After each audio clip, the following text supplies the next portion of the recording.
Ayan, lakad-lakad kami dito sa aming munting bukid. Ayan, napakasukal na. May taon na ito. Hindi natin napapasyalan. Ayan, samantalahin ko na itong pagkakataon na ito na mapasyalan.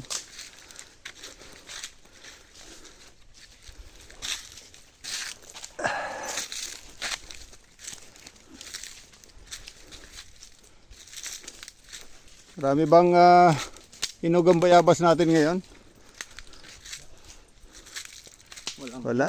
Kababagyo lang, bagyong uwan.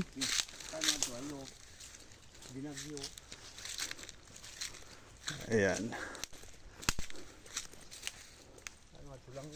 Dito na pwede kang makakuha ng mga pamoste. Ayan.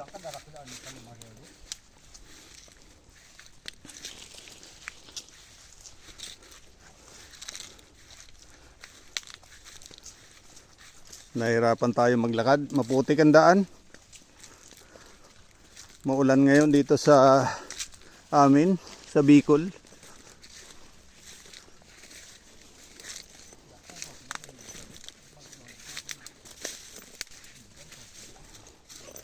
Yeah. Ayan. Tinanggal na yung tsinelas para hindi na mahirapan maglakad. Ayan. Woo. Ito yung aking munting bukid.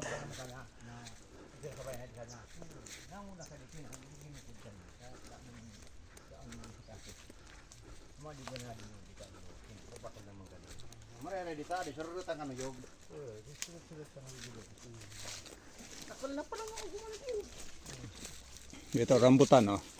Ayan. Ayun dapat malinigan, no? Oh. Malinigan ka din mo, radto. Napaglinigan. Malinigan ka din. Kaya ano matan ayos pa mo. Abot ka diyan sa bulod pa eh.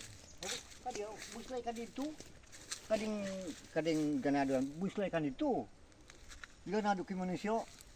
Yung pumrido. Kamar siya. Buslay ka dito, kinadlo naman ito ki munguan. Aw mo ko sa pinatanaman niyo ni Katupay. Oh, ito yung pinatanaman ko yung mga saging noon. Ayan na ngayon, sitwasyon ng saging. Wala, hindi masyadong napapasyalan din ng aking katiwaldas. Alam mo na, kasi katiwaldas nga. Ayan.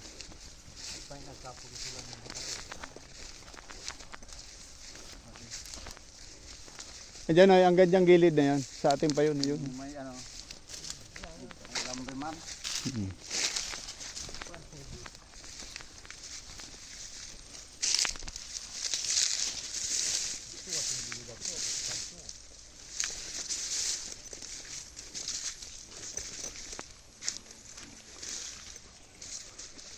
Talagang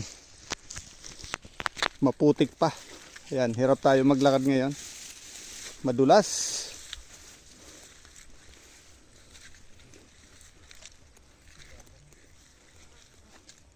Yan, ang tanging pakinabang lang dito, yung mga tanim nating nyug at saging sana, kaya lang dinaanan naman tayo ng bagyong uwan. Yan nangyari. Ayan, tumba yung mga saging.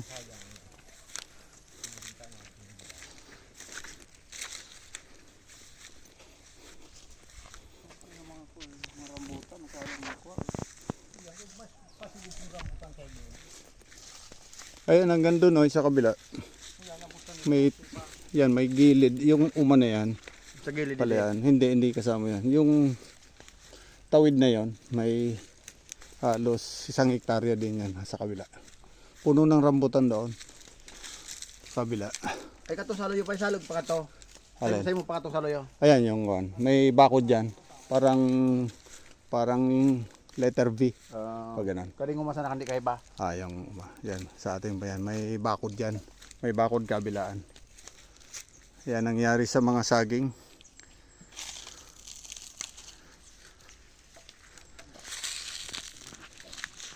Ayan. Maraming salamat po sa inyong lahat.